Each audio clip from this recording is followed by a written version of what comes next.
Hello à toi, amis de la diaspora, bienvenue dans cette nouvelle vidéo. Ça fait quelques temps où c'est compliqué pour moi de publier, mais aujourd'hui je voudrais t'annoncer justement, comme tu as pu le voir dans la capture en fait, dans la vignette de la vidéo, que je commence un nouveau projet et c'est un projet encore plus énorme en fait, plus énorme que ce que j'ai déjà fait jusqu'ici. Donc, et je voudrais vraiment t'entraîner dans ce projet-là. Je voudrais te prendre avec moi pour que tu sois vraiment partie prenante où je vais te demander ton avis sur des éléments. N'hésite vraiment pas tout au long de la vie de ce projet-là à me poser tes questions. Tu es curieux, pose tes questions. N'hésite pas même à m'envoyer un email et comme ça tu pourras justement apprendre. Et même tout au long de la vie de ce projet-là, je souhaite comme ça entraîner plusieurs personnes avec moi que je souhaiterais former sur le terrain afin que chaque fois que j'irai faire les visites sur le terrain, ces personnes m'accompagneront, on prendra rendez-vous, on ira sur le terrain. Ils verront comment j'agis, ils verront comment le projet se passe, les questions que je pose aux artisans, les échanges que j'ai avec des artisans, les décisions que je prends au quotidien sur ces projets-là. Et même ils me donneront leur avis, je pourrais prendre en compte leur avis, leurs idées, afin que ce projet-là soit mené à bien. Donc c'est un projet comme ça qui va se passer sur plusieurs mois. C'est un énorme projet. Pour le moment, je ne montre pas encore la vidéo de l'endroit. Aujourd'hui, ce que je voulais faire, c'est justement, et là, je suis à l'étape de la signature du compromis. Donc, on est déjà à une étape avancée de ce projet, mais une étape importante. Et je voudrais te montrer comment cela se passe, la signature d'un compromis. Aujourd'hui, en fait, avec les outils qu'on a, on peut se permettre de faire des signatures à distance. Avant, il fallait parfois aller chez le notaire ou alors aller à l'agence immobilière. Mais là, aujourd'hui, ou alors recevoir même par courrier tout un gros document.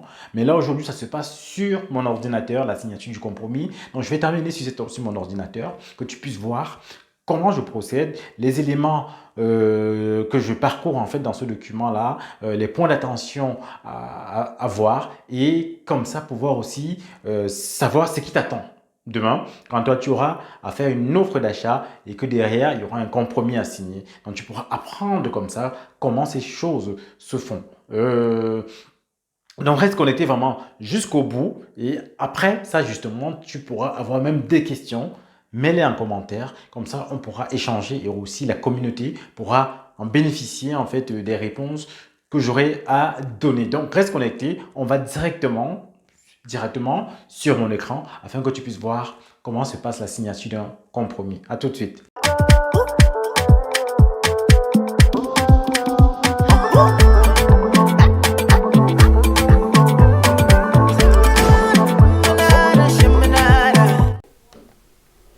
Salut à toi, amis de la diaspora. Et comme je te l'ai dit en intro, je souhaite te présenter en fait comment se passe la signature d'un compromis.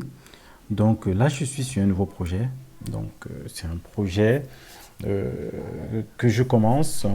Je suis vraiment au début de ce projet-là et dans ce projet, je souhaite justement présenter comme ça à la diaspora toute la vie d'un projet, euh, de la recherche, de la signature du compromis, des travaux, jusqu'à la mise en location. Je vais te présenter tout ça, tous ces éléments-là, afin que tu puisses voir comment ça se passe et aussi faire tomber tes craintes et tes peurs. Il faut savoir que moi j'investis, je suis comme toi, je ne suis pas différent de toi, voilà. J'ai fait mon travail, j'ai mon travail à côté, je suis informaticien, et à côté j'investis. Donc toi aussi tu peux le faire, il suffit vraiment de se plonger dans le bain. Donc là on est dans ma boîte mail où j'ai reçu justement le mail de signature de l'agent immobilier. Et aujourd'hui en fait les signatures se passent comme ça, hein. L'agent immobilier génère reçu son ordinateur un certain nombre de choses et toi tu reçois un mail comme ça où tu as ce bouton là cliquer, relier le document et signer ou justement ensemble on va parcourir le document pour que tu puisses voir comment ça se passe, ce qu'il y a le contenu. On va analyser ce contenu là pour que tu puisses voir un peu de quoi il s'agit, les points sur lesquels il faut faire attention et les points sur lesquels voilà, il faut passer tout simplement en fonction voilà, de ton projet, de ce que tu veux faire, si c'est un bien avec ou sans travaux, si c'est une résidence principale ou pas. Donc c'est un bien que j'achète au travers de l'agence Plaza Immobilier, donc dans la ville de Montereau. Et ce sont eux qui m'ont vendu ce bien-là. Et je vais te montrer déjà comment j'ai eu ce bien-là. Mais pour le moment, on va dans le document. Donc là, le document est en train de charger. On va ouvrir, hein, on ouvre le document et là tu as voilà, de manière électronique toutes les pages, hein, toutes les pages de ce compromis-là. Avant, on t'envoyait par la poste ou bien tu allais signer ces 134 pages-là. C'est un trop document, hein. Donc là maintenant, tout est voilà, numérisé. Et c'est aussi, voilà, c'est intéressant, c'est mieux comme ça. Là, on n'a pas beaucoup de documents à trimballer. Et donc là, sur la première page, hein, on a un titre compromis. Et il faut savoir que lorsque tu fais un achat, la première étape, c'est la signature du compromis. On peut signer un compromis à travers le notaire ou alors on peut signer le compromis directement dans l'agence. Et ce qui est intéressant avec l'agence, c'est que ça se passe plus vite. Lorsque tu as fait l'offre, que l'offre est achetée, en quelques jours, rapidement, 2-3 jours, hein, on peut avoir l'offre. Et on a comme ça, à la première page, en fait, voilà, les noms, les désignations. Il faut vérifier tout ça. Le nom est bon, la date de naissance est bonne, tout est OK. Et ensuite, on a la désignation du bien, comme tu peux le voir là. On a un ensemble d'immeubles, hein. Ce que je vais acheter, c'est un ensemble d'immeubles. On a un bâtiment. Le premier bâtiment, c'est un local commercial au rez-de-chaussée. Et au-dessus, tu as des logements, c'est le logement du commerçant. Et à l'arrière du bâtiment, tu as des hangars en fait. Tu as des hangars, c'est précisé là. Tu as des hangars ouverts et même au fond de cour aussi, on a un second bâtiment qui est semi-ouvert. Donc, on a bien les 4 murs, hein. C'est vraiment de la brique, c'est des murs de 50 cm d'épaisseur. Donc on a une bonne structure et aussi la toiture, elle est saine, la structure est saine. Donc ce qu'on va faire aujourd'hui, c'est de pouvoir justement aménager cette structure-là, mettre tout ce qui est ouverture et fermeture, et bref, faire tous les travaux d'électricité, de plomberie qu'il faut. Donc là, on a la description du bien. Ensuite, il y a aussi en dessous, on dit cet ensemble immobilier a été édifié sur une parcelle du terrain cadastré. Donc, on est à la référence du cadastre. Ça figure aussi dans tous les compromis, hein. Dans tous les compromis, ça y figure pour pouvoir vraiment préciser où se trouve la localisation précise du bien qu'on veut acheter. Et la location précise du bien que tu es en train d'acheter. Donc, comme je disais, le compromis, c'est quelque chose d'important parce que avant la signature chez le notaire, il faut d'abord faire son compromis là. Et le compromis n'est pas systématique, hein. Là, on a les diagnostics. On a les diagnostics, tous les diagnostics aussi font partie du compromis parce que il faut que toi tu puisses lire, prendre connaissance en fait des éléments à risque en fait voilà, du bien. Là, sur ce bien-là, par exemple, on parle de l'amiante. Cet état a relevé la présence de matériaux, de produits de construction contenant de l'amiante. Bon, pour moi, c'est pas très grave parce que je vais faire les travaux. Et on va dégager tout, on va tout nettoyer, on va tout supprimer. Il y a une toiture que je dois détruire. Il y a les conduits, là c'est les conduits en amiante à détruire. Voilà, on relève aussi si on est dans les endroits où il y a du termite, s'il y a du plomb. Là, on est sur un bâtiment de 1900, avant 1949. Et dans ces bâtiments-là, on avait quasi systématiquement du plomb. C'est pourquoi il faut faire le diagnostic plomb pour les bâtiments d'avant 1949. C'est obligatoire de toute façon en France. Voilà, et pour moi, c'est pas un souci parce qu'on va tout nettoyer. Pour le gaz, de l'électricité, c'est pas un souci parce que on va supprimer le gaz qui est actuellement, on va refaire l'électricité, on va isoler, on va refaire l'électricité totalement, hein, aux normes. Pour ce qui est de la performance énergétique aussi, ce n'est pas un souci parce qu'on va mettre du double vitrage, on va faire l'isolation des murs. Donc pour moi, en fait, ces éléments de diagnostic ne m'importent pas beaucoup parce que je vais faire des travaux de fond en comble. Je vais faire des gros travaux, donc il n'y a pas de souci. Mais quand tu achètes ta résidence principale, c'est des éléments à voir parce que si tu ne comptes pas faire de gros travaux et que tu as une passoire énergétique, ce ne sera pas intéressant pour toi parce que tu vas payer de grosses factures en fait électriques. Si tu ne comptes pas faire l'électricité aussi, voilà. Donc si tu n'as pas le budget, ce ne sera pas intéressant pour toi. Donc, on a aussi des éléments comme voilà, le site de catastrophe, si ton bâtiment est dans un site de catastrophe naturelle, l'assainissement, ce concerne en fait l'évacuation des eaux usées, ainsi de suite. Après, voilà, on a beaucoup d'autres détails comme ça qu'il faut regarder en fonction de la position de son, de son bien. Donc, vraiment, ces éléments sont hyper importants en fonction de ce que tu veux faire. Il faut les lire, il faut les consulter quand tu ne t'y connais pas pour poser des questions aussi. Là, on a tout ce qui est déclaration aussi du vendeur, hein, c'est par rapport au bien.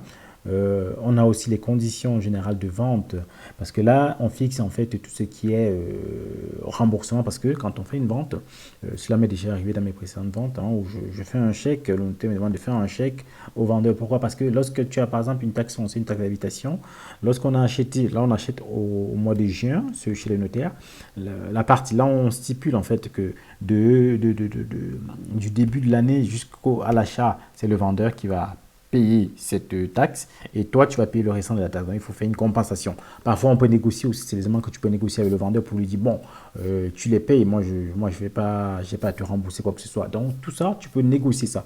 Mais bon, moi c'est un bien qui m'intéresse, voilà, c'est pas les éléments sur lesquels je vais négocier parce que là tu vas gagner quoi, 500 000 euros, ça m'intéresse. Bon, c'est pas, je n'ai pas me développer ma vente à cause de ça, mon achat à cause de ces éléments-là. Mais dans ces conditions générales des ventes-là, on stipule un certain nombre de choses. Quand on est en copropriété, s'il y a les charges qui ont été payées, les remboursements qu'il faut faire, s'il y a des fonds qui ont été épargnés, tout ce qui est remboursement qu'il faut la faire.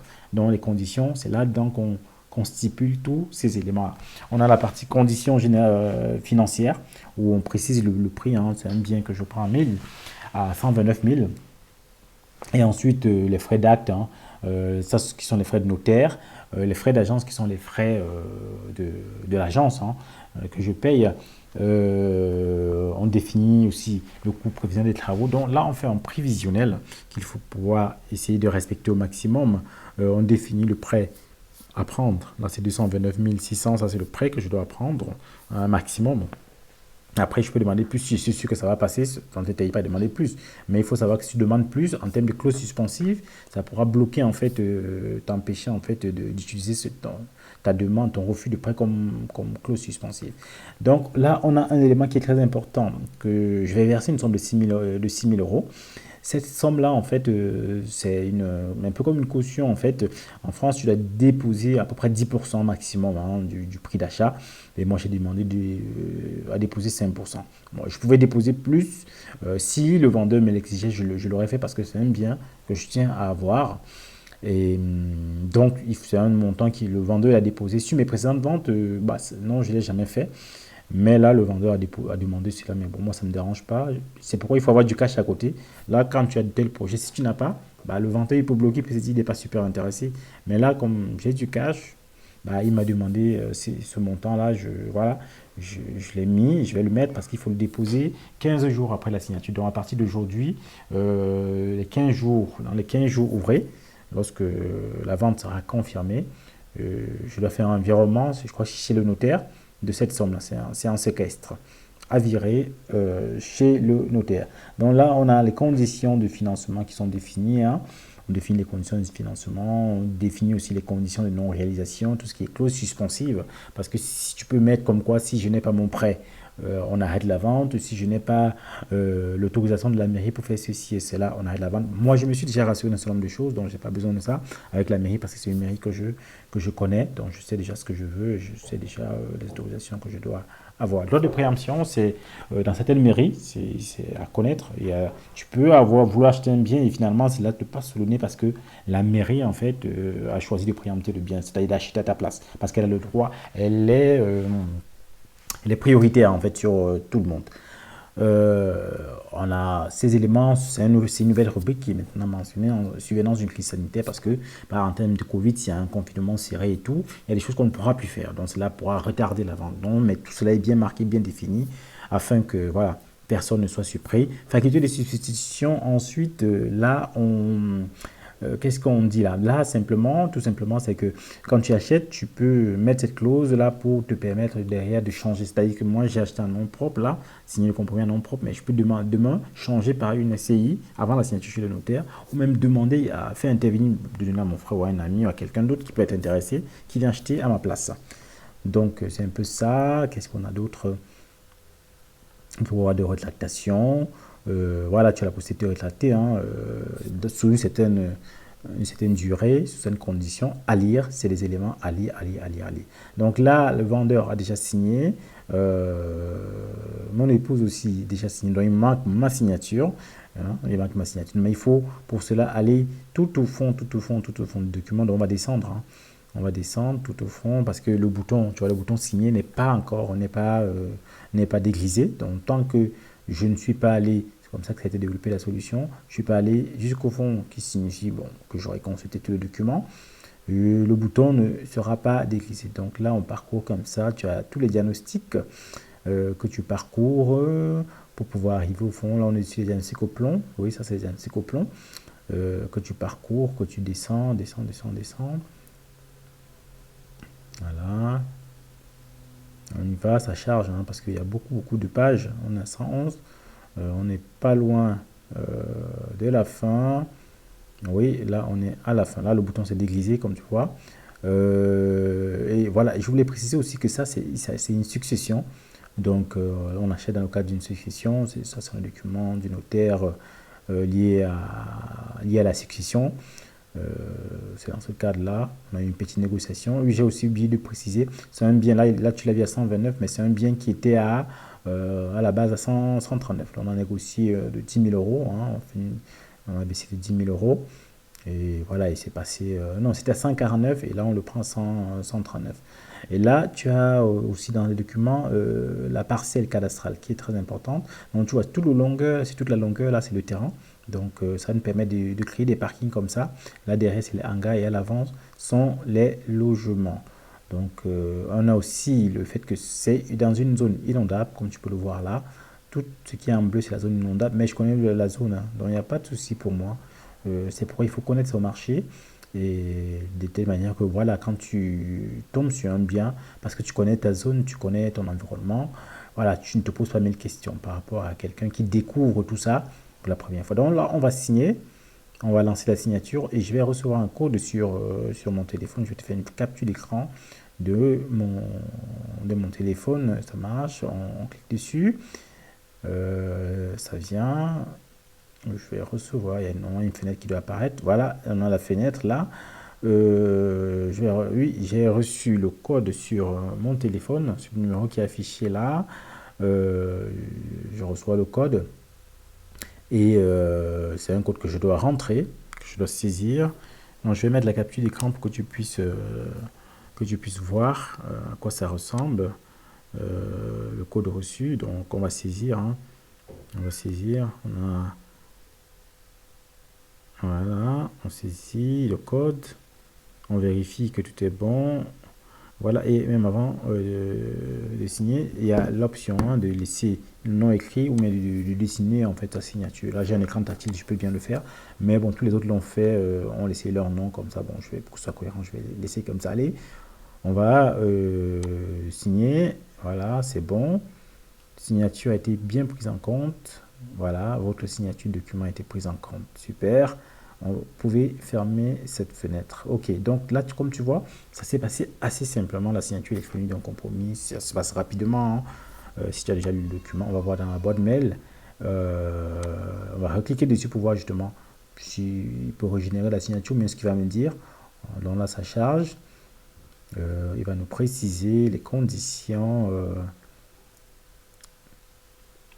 Ok, donc le document déjà signé, donc voilà, ok, super. Donc normalement, je vais recevoir cela je vais recevoir un lien pour pouvoir télécharger ce document signé. Là, toutes les parties ont signé, donc c'est top. Donc ce qu'on va faire, je vais te reprendre pour voilà, refaire un débrief. Donc comme tu as pu le voir, là on l'a fait en 14-15 minutes, mais normalement il faut prendre son temps. Il ne faut pas se presser, il faut prendre le temps de parcourir étape par étape, voir les points d'attention comme j'ai pu le mentionner en fonction de ton projet. Il y a les éléments que tu dois vérifier afin que voilà, ton compromis, la signature de ton compromis se passe dans de bonnes conditions. Parce que quand tu as signé, voilà, le document est signé, tu as 10 jours après pour te retracter. Si tu veux, si tu ne veux plus voilà, acheter, tu as le droit. Hein. Il ne faut pas te sentir en fait sous pression, sous une pression quelconque. C'est ton droit. Qu'est-ce que je voulais dire d'autre? Si tu as des questions, parce que voilà, j'ai dit tout ce que je pouvais avoir dans ma tête. Si tu as des questions, mets-les en commentaire. je t'assurerai de les répondre, ou même j'en ferai une nouvelle vidéo de ces questions-là. Et aussi, n'oublie pas, là je commence ce nouveau projet, c'est un grand immeuble. Aujourd'hui, c'est un lot avec des hangars. Demain, à la fin, on aura 6 appartements. J'en parlerai dans les prochaines vidéos afin que tu puisses te rendre compte en fait de l'énormité de ce projet-là. Et mon souhait aussi, c'est vraiment de pouvoir comme ça prendre plusieurs dans la diaspora pour m'accompagner sur ce chantier-là, pour se former afin que demain, ils puissent aussi être capables de reproduire ce type de projet-là.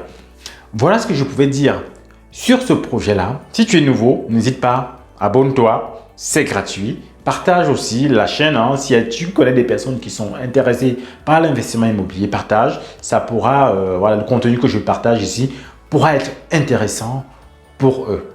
Donc, je te dis à très bientôt pour une nouvelle vidéo.